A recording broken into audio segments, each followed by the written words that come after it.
తెలంగాణలో July 2న cabinet భేటీ జరగనుంది. ముఖ్యమంత్రి రేవంత్ రెడ్డి అధ్యక్షతన రాష్ట్ర కేబినెట్ సమావేశం జరగనుంది. ఈ సమావేశానికి ముందు జూలై 1న నూతన ప్రభుత్వ ప్రధాన కార్యదర్శిగా సంజయ్ జాజు బాధ్యతలు స్వీకరించనున్నట్లుగా సమాచారం అందుతుంది. ఇక కొత్త సీఎస్ నియామకంతో పరిపాలన వ్యవస్థలో మార్పులు చోటు చేసుకోనున్నాయి. ఈ నేపథ్యంలో జూలై 2న జరిగే కేబినెట్ సమావేశం ప్రాధాన్యత సంతరించుకుంది. రాష్ట్ర అభివృద్ధి, పాలనాపరమైన కీలక అంశాలపైన ఈ సమావేశంలో చర్చ జరిగే అవకాశం ఉంది.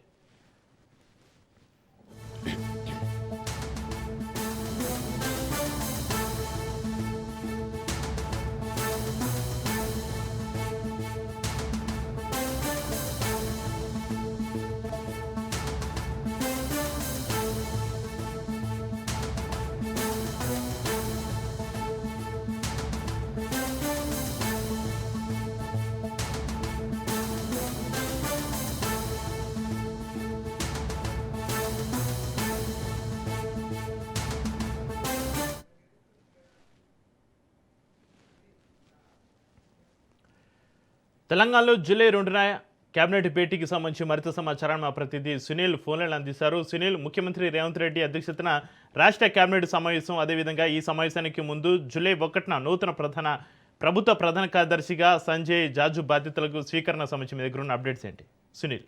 జూలై 2వ తేదీన తెలంగాణ రాష్ట్ర ముఖ్యమంత్రి రేవంత్ రెడ్డి అధ్యక్షతన సచివాలయం వేదికగా కేబినెట్ సమావేశం జరగనుంది. అంతకు ముందు రోజే తెలంగాణ ప్రధాన కార్యదర్శిగా ప్రస్తుతము రామకృష్ణరావు పదవి ఈ నెల 30తో కంప్లీట్ అవుతుంది కాబట్టి అతని ప్లేస్ లో సంజయ్ జాజు, ప్రస్తుతం కేంద్ర సర్వీస్ లో ఉన్నటువంటి సంజయ్ జాజుని ఇటీవల కేంద్రం రిలీవ్ చేసింది. రాష్ట్రానికి సంజయ్ జాజు వచ్చాడు కాబట్టి అతన్ని సీనియారిటీని సిన్సియారిటీని దృష్టిలో ఉంచుకొని తెలంగాణ రాష్ట్ర ప్రభుత్వము చీఫ్ సెక్రటరీగా బాధ్యతలు అప్పచెప్తూ నిన్న జీవోను కూడా విడుదల చేసింది. అయితే ప్రస్తుతం ఈ నెల 1వ తేదీన సంజయ్ జాజు తన పదవి చేపట్టబోతున్నారు. సచివాలయం వేదిక చీఫ్ సెక్రటరీ బాధ్యతలు చేపట్టబోతున్న నేపథ్యంలో 2వ తారీఖున కేబినెట్ సమావేశం కూడా నిర్వహించే అవకాశం. ప్రధానంగా కేబినెట్ సమావేశంలో అనేక అంశాలపై కూడా చర్చించి కీలక నిర్ణయం కూడా తీసుకునే అవకాశం ఉంది. మూర్తి పునరుజ్జీవనానికి సంబంధించినటువంటి అంశంపై ఇప్పటికే డిఫెన్స్ రంగం నుంచి భూముల లైన్ క్లియర్ అయింది. దీంతో పాటు ఆ మూర్తికి సంబంధించినటువంటి అంశంతో పాటు పలు అభివృద్ధి కార్యక్రమాలు, సంక్షేమ పథకాలకు సంబంధించిన అంశాలపై కూడా ఈ కేబినెట్ సమావేశంలో చర్చించి కీలక నిర్ణయం కూడా తీసుకునే అవకాశం ఉంది.